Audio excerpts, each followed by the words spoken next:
जहाँ बसती है हरियाली दौर जीवन की,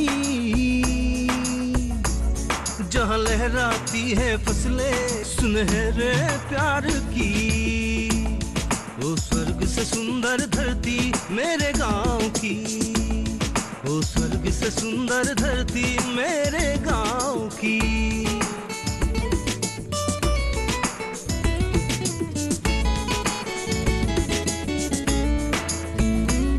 हम खुशियों की दीपक जलाएंगे, इस धरती से दूर ना जाएंगे, बनाएंगे राह कामयाबी की, कामयाबी की। हो स्वर्ग से सुंदर धरती मेरे गांव की, मेरे गांव की, मेरे गांव की।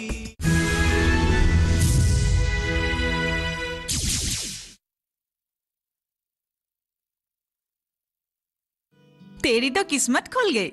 कैसे? सुना है राजीव को नौकरी मिली है।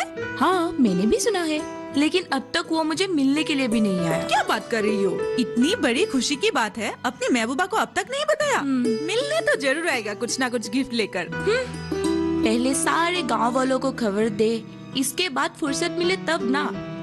इस बार जब मुंह फुलाकर मेरे पास आएगा, सॉरी मुझे वक्त ही नहीं मिला, वरना मैं तुम्हें पहले बताती, तब मैं मजा सिखाऊंगी।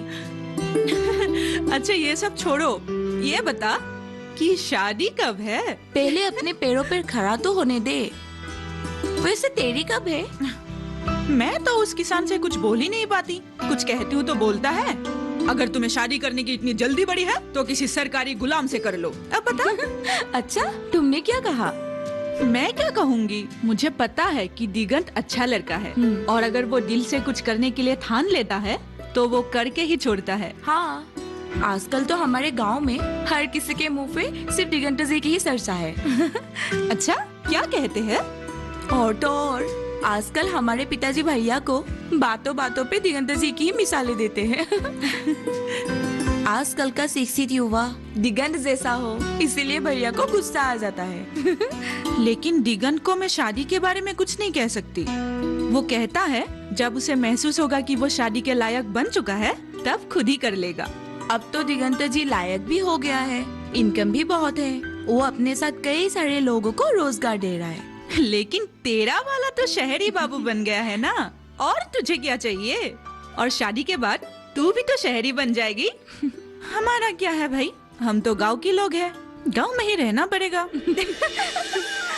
भैया आप इतने बड़े ग्रीन हाउस में पालक और धनिया ही लगाएंगे क्या?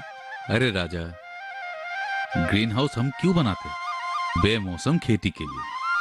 पालक और धनिया का फसल एक ही महीना में उठ जाता है। अच्छा, जिससे हम महीने में कम से कम 40 से 50 हजार कमा सकते हैं। और अगर हम दूसरा खेती करें जैसे गोभी, मूली, वो सब में टाइम भी ज्यादा लगता है और मेहनत भी ज्यादा। मेहनत और टाइम के हिसाब से अगर हम देखें तो पालक और धनिया में हमें मुनाफा ज्यादा मिलता है। हाँ। तो अब बताओ, पालक और धनिया में हमें मुनाफा ज्यादा मिलता है कि नहीं? हाँ, समझे? समझ गया। चलो अब बीज लेके आओ।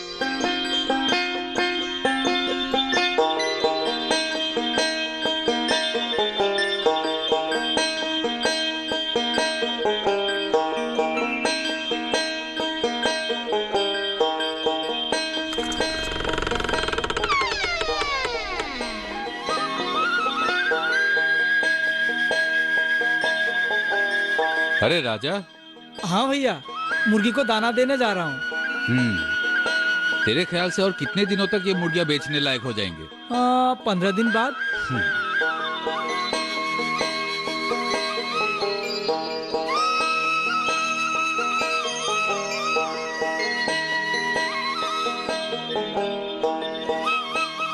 तुझे कैसे पता चला? मुर्गी के साथ रह रहकर जान गया हूँ एक दिन में कितना बड़ा होता है। अच्छा। हाँ, और 15 दिन बाद एक एक मुर्गी 2 किलो का हो जाएगा। तूने आजकल मुर्गियों से बातें करना भी शुरू कर दिया है क्या? मुर्गी देखने से ही पता चलता है वो कितने दिनों में कितना बड़ा होगा, क्योंकि हम उसको खिलाते हुए बढ़िया से ना। ठीक है, जा। हाँ ठीक है भैया। मुर्गियों को बढ़िया से खिला देना। हाँ खिला दूंगा पेट भरा के। माँ, माँ। आई।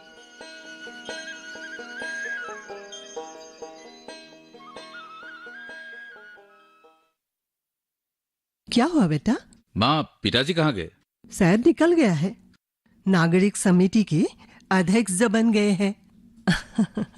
तुम्हारे पिताजी को आजकल घर में रहने का टाइम कहाँ है?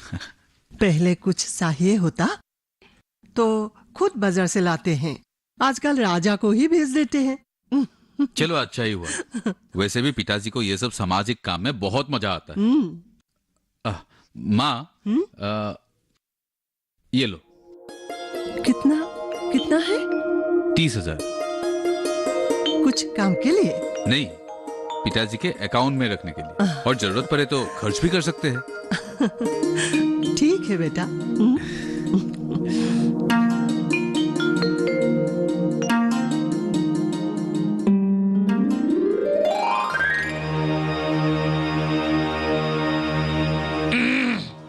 अरे पहलवान, सो गया क्या? अरे अंकल, आइए आइए बैठिए। बस अंकल ऐसे ही बैठा था। अच्छा, तो खाना वाना हो गया? हाँ, और आपने खाया? अरे नहीं नहीं, मुन्नी पढ़ाई कर रही है ना, अगर हम अभी खाना खा ले तो वो बिना खाए ही सो जाएगी। अच्छा अच्छा, अकेले खाने को दिल नहीं करता होगा ना? हाँ, वही वही वही। पर तुम्हारा तनख्वाह हो गया क्या? हाँ अंकल, कल ही हुआ है। कल ही हो गया? बहुत अच्छा बात है, बहुत अच्छा बात है।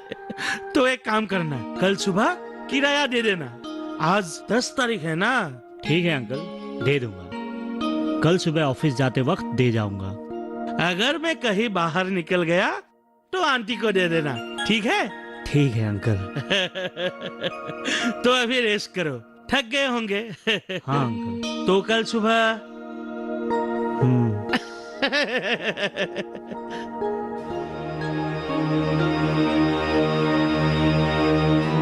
तनख्वाह मिला है सिर्फ 10,000, वहां से 5,000 किराया देना होगा, बाकी बचेगा 5,000।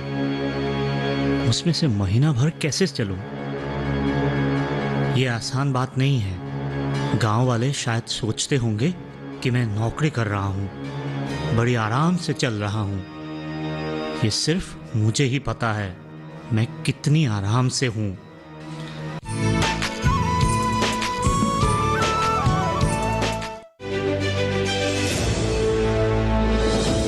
खुशहाल होंगे खेत,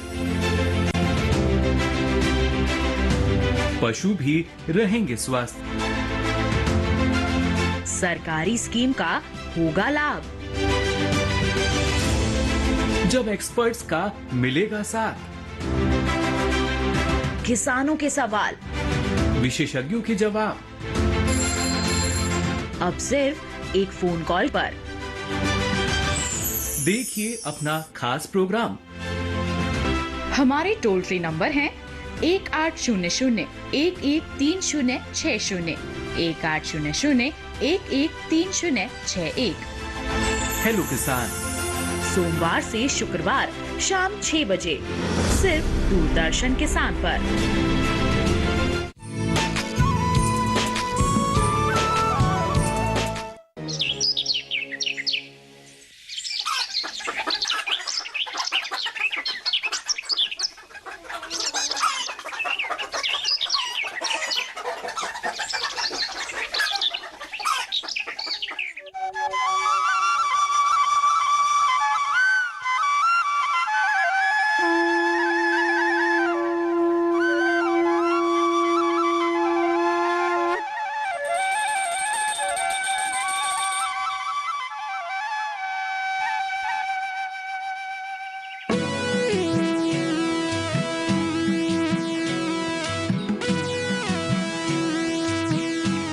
अरे Rajiv.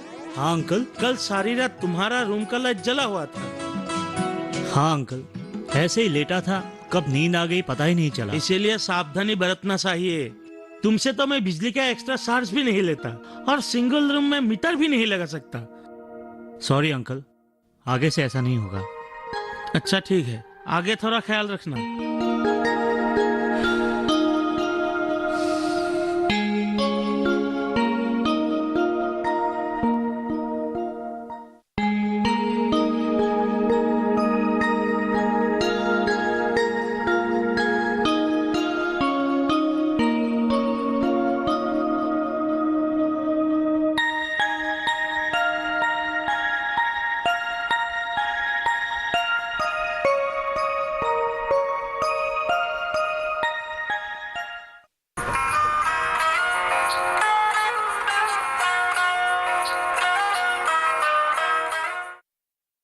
Hello, good morning sir.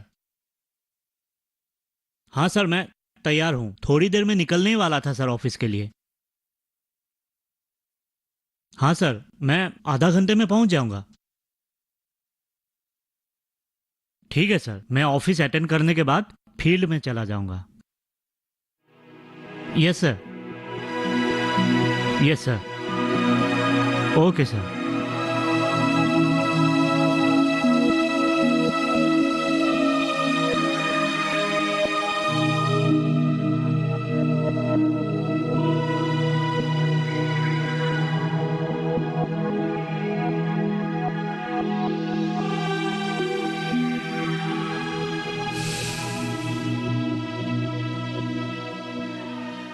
हेमेन भाई, आपके बाद हम एक काम करेंगे। हमारे जो गांव के सामूहिक पोखरी है वो हम दिगंतों को ही देंगे और किसी को नहीं। हाँ, जरूरत पड़ने से हम दिगंतों को जोर डालेंगे कि वो पोखरी को कांटेक्ट में ले। मैंने उसे पूछा था, उसने कहा अगर किसी को आपत्ति नहीं है तो ले लेगा। अरे कोई किसी का आपत्ति नहीं है। अगर दिगंतो तालाब लेगा तो हमारा ही मुनाफा होगा ना। हाँ, आपने एकदम सही कहा। प्रसाद लीजिए। इधर लीजिए। हाँ हाँ। दिगंता घर में नहीं है क्या भाभी? नहीं, भैया गाड़ी खरीदने गए हैं। अच्छा, तो खाना तो होना चाहिए। हाँ, भैया ने कहा गाड़ी खरीदने के बाद धूमधाम से खाना होगा। अच्छा राजा, खाना में हमें बुलाओगे कि नहीं? क्यों नहीं, भैया ने सबके खाने के लिए बड़ा सा बकरा रखा है और मछली तो पोखरी में है ही। अरे पहले से ही तुमने सारे इंतजाम करके रखा।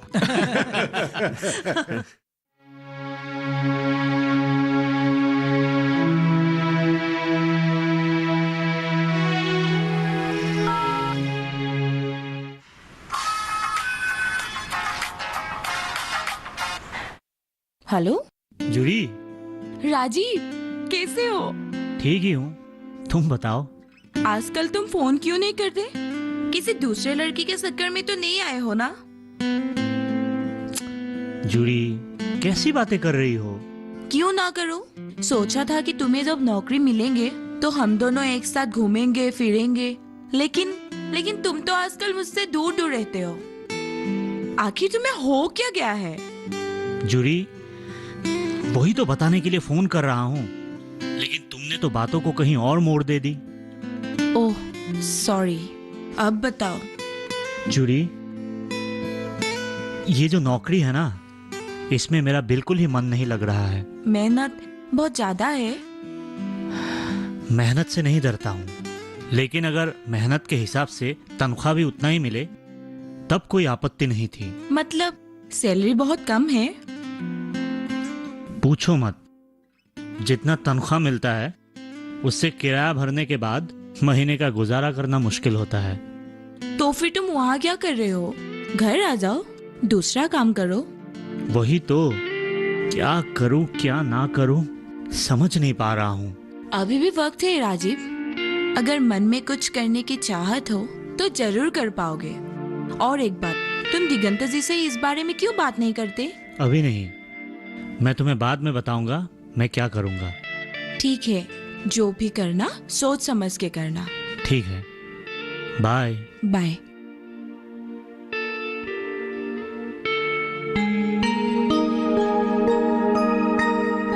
शायद मेरा शहर आने का फैसला ही गलत था।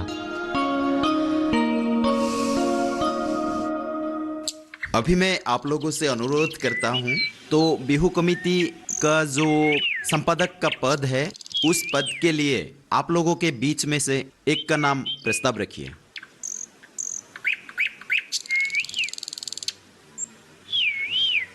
आदरणीय सभापति महोदय जी और यहाँ सभा में उपस्थित गांववासियों, आगामी बिहू के समिति के संपादक पद के लिए मैं दिगंत चौधरी का नाम प्रस्ताव रखता हूँ। मैं इस प्रस्ताव को समर्थन करता हूँ। मेरे प्यारे बुजुर्गों और भाइयों, आज इस मीटिंग में हमारा पंचायत सभापति महोदय उपस्थित है, तो पंचायत सभापति महोदय जी आप लोगों से कुछ कहना चाहते हैं। मैं अनुरोध करता हूं, पंचायत महोदय जी, आपका जो कहना है वो कह दीजिए। सम्मान्य सभापति महोदय जी और सभा में उपस्थित सभी गांववासियों, मैं आप लोगों के सामने एक बहुत ही अच्छी खबर आज ऐलान करने जा रहा हूं। अगले महीने की 20 और 21 तारीख को पंजाब में होने वाले राष्ट्रीय कृषि सम्मेलन में हमारे प्रदेश से सिर्फ 2 ही किसानों को आमंत्रित किया गया है। उनमें से एक है हमारे गांव के ही दिगंत चौधरी, और हम सभी गांववासी की तरफ से उन्हें बधाई देना चाहते हैं।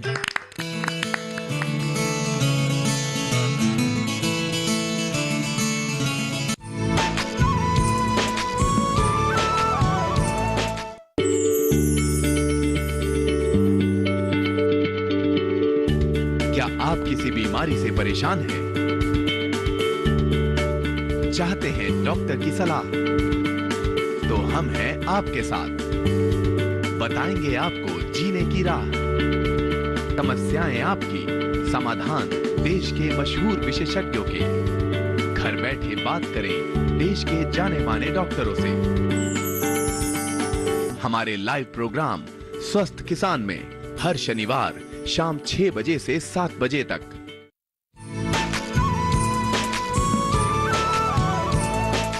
दिगंतो बेटा, तुम्हारा आत्मविश्वास देखकर मुझे बहुत अच्छा लग रहा है। पिताजी, आत्मविश्वास ज्ञान से ही बढ़ता है। और इसलिए मुझे अच्छा लग रहा है कि तुम अपने साथ साथ दूसरों को भी आत्मविश्वासी बना रहे हो। जब हमारे युवा पीढ़ी पूरी तरह से आत्मविश्वास से भर पड़ेंगे, हमारे समाज से बेरोजगारी की समस्या ही खत्म हो जाएगी। हाँ, आज मुझे महसूस हो रहा है। पर तुमने जो कहा था कि लोगों का सम्मान, इज्जत अपने व्यक्तित्व और मानवीय गुणों पर निर्भर करता है, ये तुमने बिल्कुल सही कहा था। पिताजी, आप लोगों के समर्थन के वजह से ही मैं आज यहाँ पहुंचा, और अगर आप लोग इसी तरह मुझे समर्थन करते रहेंगे तो मैं और आगे बढ़ते जाऊंगा। तुम काम करते जाओ, हमारा आशीर्वाद हमेशा तुम्हारे साथ रहेगा।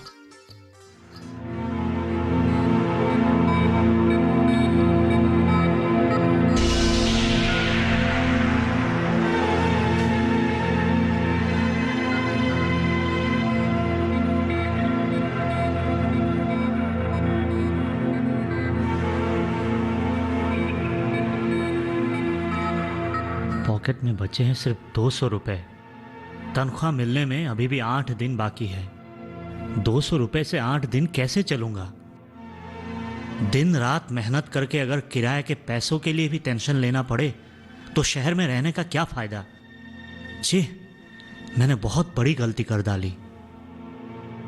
अब गांव भी नहीं लौट सकता और यहां तो चलना ही मुश्किल है। क्या करूं, क्या करूं? कुछ तो करना पड़ेगा। आ गया।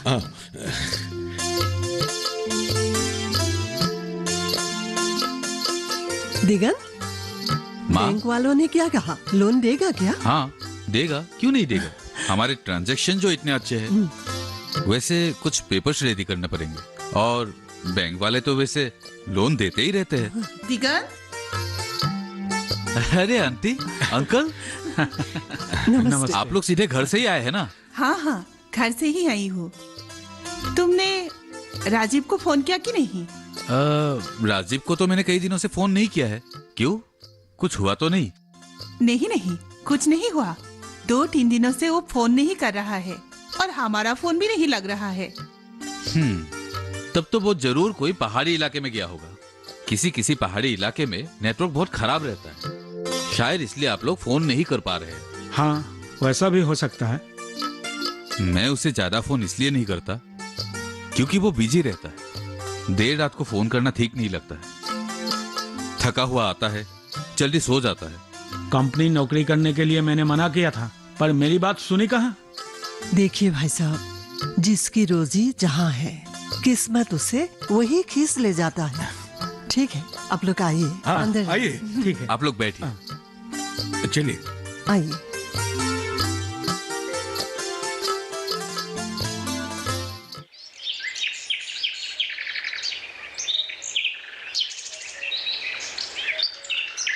पल्लवी, तुमने मुझे क्यों बुलाया? दिगंता, मैं तुम्हारे लिए बहुत खुश हूँ। मैं किस्मत वाली हूँ कि तुम जैसा साथी मुझे मिला है। अच्छा, ऐसा मैंने क्या कर दिया? सच कह रही हूँ। तुम जैसा पढ़ा लिखा लड़का नौकरी ढूंढने के बजाय खेती बाड़ी में रुचि रखते हो। मैं गर्व से कह सकती हूँ कि मेरा होने वाला पति एक किसान है। अच्छा, भगवान का शुक्र है, कोई तो है जो मेरे काम को लेके गर्व महसूस करता है। वरना आजकल तो नौकरी करने वाले को ही समाज में योग्य व्यक्ति समझा जाता है। काम तो काम होता है, चाहे वो नौकरी हो, खेती बाड़ी हो या कोई और काम। ये तो तुम्हारी बड़प्पन है कि तुम ऐसा सोचती हो। देखो दिगन, तुम जो कर रहे हो, अगर हर शिक्षित लड़के नौकरी के पीछे भागने के बजाय खेती बाड़ी या और कोई दूसरा काम करने लगे तो देश की बेरोजगारी की समस्या भी खत्म हो जाएगी। इसलिए तो मैं गांव के युवाओं को अपने साथ काम में जोड़ने की कोशिश कर रहा हूँ, ताकि हमारे गांव के युवा भी आत्मनिर्भर बन सके। हाँ, इसलिए तो तुम गांव के आदर्श युवा बन चुके हो। पल्लवी, मेरी मंजिल अभी भी बहुत दूर है। मैं बस अपनी कदम मंजिल की ओर बढ़ा रहा हूँ। और हर कदम पे मैं तुम्हारे साथ हूँ।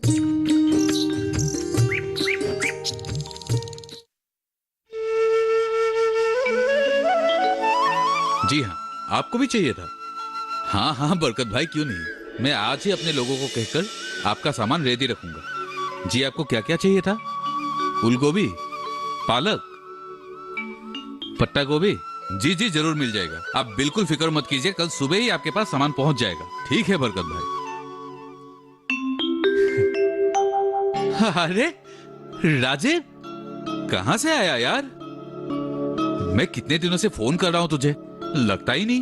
मैंने तो सोचा था तू बाहर चला गया है। अरे मत पूछ यार, पिछले एक हफ्ते से मेरे मोबाइल पर आउटगोइंग और इनकमिंग दोनों बंद पड़ा है। क्यों? मोबाइल का बिल नहीं दिया ना। मोबाइल का बिल टाइम पर दिया कर। पॉकेट में पैसा रहे तब ना देंगे। राजीव, हर समय मजाक मत किया कर। सीरियसली दिगंता, मैं मजाक नहीं कर रहा हूँ। मुझसे बहुत बड़ी गलती हो गई। इतनी कम सैलरी में महीने का गुजारा करना शहर में मुश्किल है। राजीव, हाँ, 10,000 सैलरी में से अगर 5,000 किराया भर दूं तो बाकी बचा 5,000 में महीने का गुजारा कैसे करूं?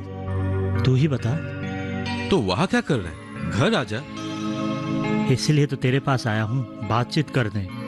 आज शहर से सीधा तेरे पास ही आया हूँ, घर गया ही नहीं। इसमें बातचीत करने की क्या जरूरत है? सीधे नौकरी रिजाइन कर और यहाँ मेरे साथ काम में जुड़ जा। जहाँ बसती है हरियाली। दिगंता, तू तो बिल्कुल नहीं बदला, वैसा का वैसा ही है। मैंने तो सोचा था कि तू बदल जाएगा। अरे राजीव, लोगों का मन कभी नहीं बदलता, इसलिए हमें शिक्षा और ज्ञान बुद्धि की जरूरत है। मैंने तो पहले भी कहा था, हमारे प्रदेश में हर जगह इतने सारे संपदा है कि उसे अगर हम सही जगह काम पर लगाए तो शहर में नौकरी करने की क्या जरूरत है। हमारा गांव ही स्वर्ग से सुंदर है। खुशियों की दीप जलाए सच में।